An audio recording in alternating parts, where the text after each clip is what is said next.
Remember this sutra. Circumstances will never always be positive. That is how the world is designed. It is planned out as the University of Hard Knocks. There are times when life tests us, when difficult circumstances come to us. The question is, how will you choose to respond at that time?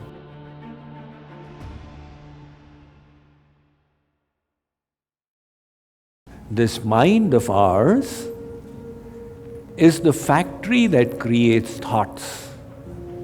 Thoughts are subtle bundles of energy that impact our health, that determine our attitude, that create our feelings of happiness and distress.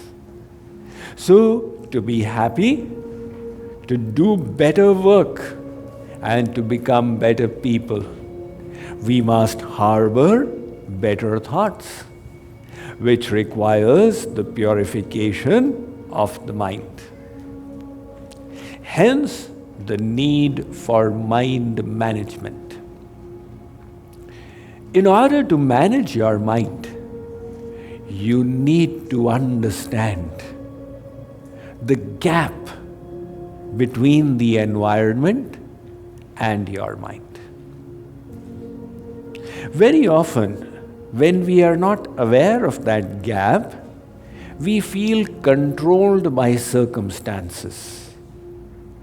We think that circumstances are able to disturb us without realizing that in any circumstance, you have the choice to choose the thoughts as you wish. Take the example of Sant Tukaram. He was a great saint of Maharashtra. His wife had a terrible nature. She used to keep fighting with him. So Mahabharat would continue at home all the time. One day there was nothing at home. And Sant Tukaram was doing his bhajan, Rukmini Vitthal, Rukmini Vitthal, Rukmini Vitthal. The wife burst forth on him, "What are you doing? Go and sit in your shop, earn something, there is nothing to cook out here." So Sant Tukaram obeyed the high command and he went to the shop. Now he earned his daily income, purchased some groceries. When he was coming back, he found some beggars, he kept giving to them in charity. And when he reached home, he only had one ganna, one sugar cane. He told his wife, "This is all I have got today." She got so mad at him, she lifted it and hit it on his head. It broke into two. You see, she must have really hit it hard for it to break into two. So, Sant Tukaram was not ruffled by it. He said, "Oh, it's split. Never mind, you take one, I will take one." We had to break it. And then he went into his puja room and he said, "Oh, Rukmini Vitthal, you are so kind, so merciful. You have given me such a wife that I can never become attached to this world." You see, this is the positive nature. The positive nature is that I should not let the disturbance come into my mind. The external disturbances, see in them a blessing. Everything is happening for the good. So he is seeing in that situation the blessing of God. Consider this example. Suppose your boss asked you to report in his office at 8 a.m. for a work appraisal meeting, which you realized would be critical for you. And you at night before going to sleep, set the alarm at 6:30 to wake up in time and get yourself in the proper zone before you report to your boss. But in the morning, the alarm refused to go off, and by the time you woke up, it was 7:15. Now that got you disturbed. When you rushed to the restroom, your spouse had already occupied it. You had to wait 10 minutes before you got your chance. Finally, when you had done your daily ablutions and you went to your garage for the vehicle, the fuel tank was empty because your child had emptied it without telling you. Now, by the time you refueled it and came to the road, you were already late. And then you got stuck in a rubberneck traffic jam. When you arrived in your boss's office, it was not 8 a.m., it was 9:25 a.m. And your boss gave you a piece of his mind in no uncertain tones, which really threw you off. And after the meeting, you were in a really bad mood. So this bad mood that you experienced, who was responsible for it? Was it the boss who shouted at you? Or was it the people on the roadside who caused the rubberneck traffic jam? Or was it your child who emptied your fuel tank? Or the spouse who kept the restroom occupied? Or the alarm clock which refused to ring? Ultimately, who is the culprit? The answer, I am sure you have guessed, is none of these. These are just external circumstances. The circumstances may be whatever. Your mood is always a choice that you make. And in any circumstance, you can choose to be happy. This is the gap between the circumstances and your thoughts. When we don't realize this gap, then we feel others are responsible for my negativity and my bitterness, etc., etc. Why are you feeling so down? It's all his fault, it is all her fault, it is all that person's fault. Look, circumstances will never always be positive. That is how the world is designed. It is planned out as the University of Hard Knocks.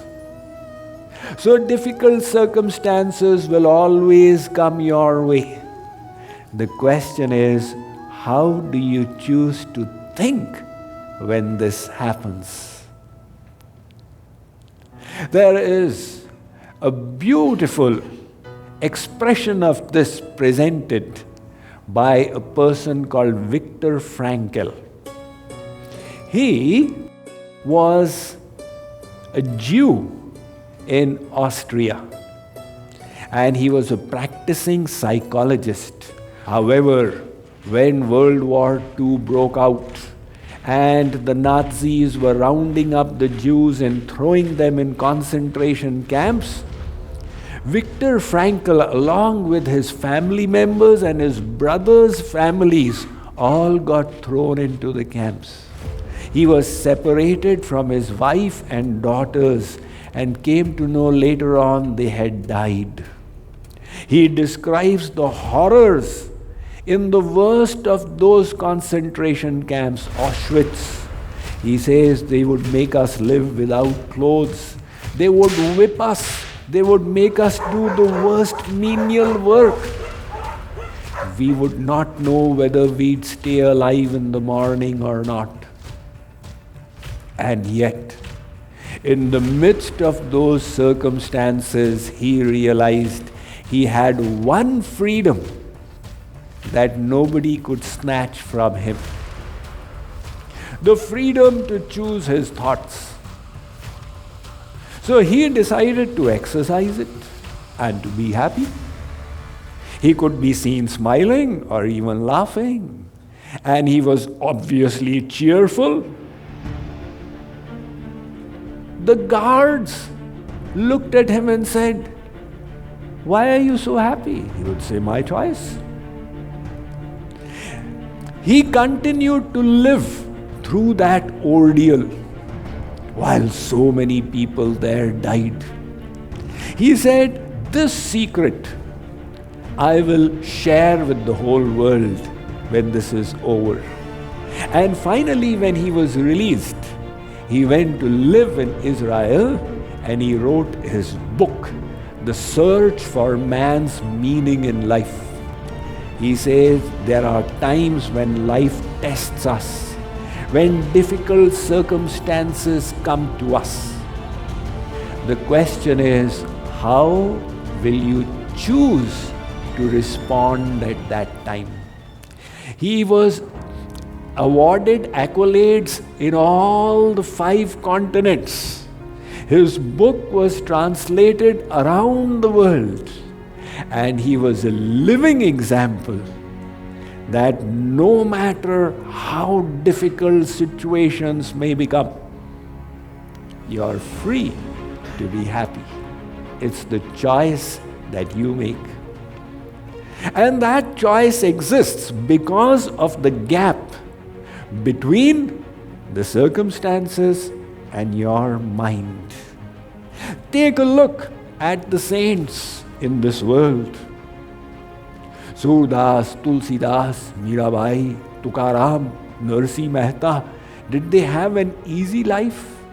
Of course not. They were socially oppressed. Many of them were exceedingly poor. They had family difficulties or physical handicaps. And yet they chose to always harbor loving and positive thoughts. But unfortunately, the vast majority of humankind does not understand that there is a gap between situations and the choice of thoughts that we make. And without this awareness, they become like slot machines. A slot machine? What kind of an analogy is that? Yes, because a slot machine doesn't respond, it reacts. You put a penny in it, it will react. Likewise, you behave like this, they will react. You behave like that, they will react. Whereas those who are mature, they say, we will not react, we will respond. Situations may become difficult. Life can serve us with lemons. But when it does, whether you wish to become bitter about it or to make a lemonade out of it is the choice that you are responsible for. So we are responsible for our own thoughts. What is responsibility? The ability to respond. Those who don't understand this are the reactive people. They don't feel they are responsible for their moods or their thoughts, and that's why they indulge in the blame game. You ask them, why are you so upset? Are Swamiji, my Nanad behaved with me like this, why will I not be upset? Why are you so down? My boss scolded me, I have to be down, I don't have a choice. Why are you such and such kind of a person? That is the way I am. It's not my responsibility. Somehow, destiny or God or somebody has made me like this. That is the way I am. Whereas the proactive person will say, yes, whether I am good or I am bad, it is my responsibility. I made choices along the line which resulted in where I have reached today. And now I'll have to make different choices to become a better person and have a better future ahead of me. So these then are the proactive people. You will see a difference in the language between the proactive and the reactive people. The reactive people will say, I don't feel any love for my spouse. My love has gone down. So, what should Swamiji do? No, I am waiting for the love to come back up again. So they believe love will happen to me and then I'll fall out of it, without realizing they too have a responsibility. Love is not something that happens. Love is a verb where you choose to think well about others. You choose to be a good finder. You choose to have loving thoughts. Likewise in devotion as well, they will say, nowadays I don't feel much devotion to God and Guru. So, what is Swamiji supposed to do? Give you an injection? So, they are riding the waves of their feelings. Now, the feelings are on a roller coaster because they are created by the mind. And if you don't take charge of your mind, the mind will become your worst enemy. Look at the saints. The torment that Prahlad had to face, that Tulsidas had to face, people tried to kill them. And yet, they did not become bitter lemons. They were always blissful in consciousness of God. So, if we wish to progress further in the science of mind management, it can only happen when you make a decision that the state of my mind, I alone am responsible for it. And I need to start changing the thoughts that I harbor. If I am unhappy, I am responsible for it, period.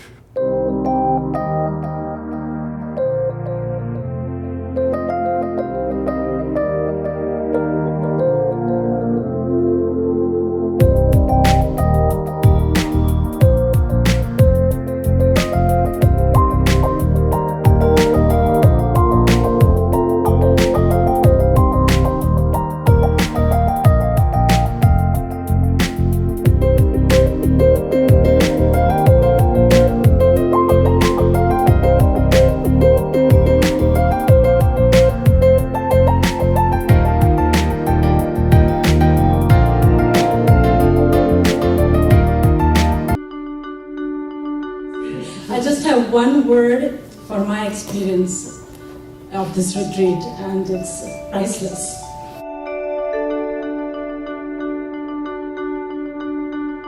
It's really one of the most amazing times of the year.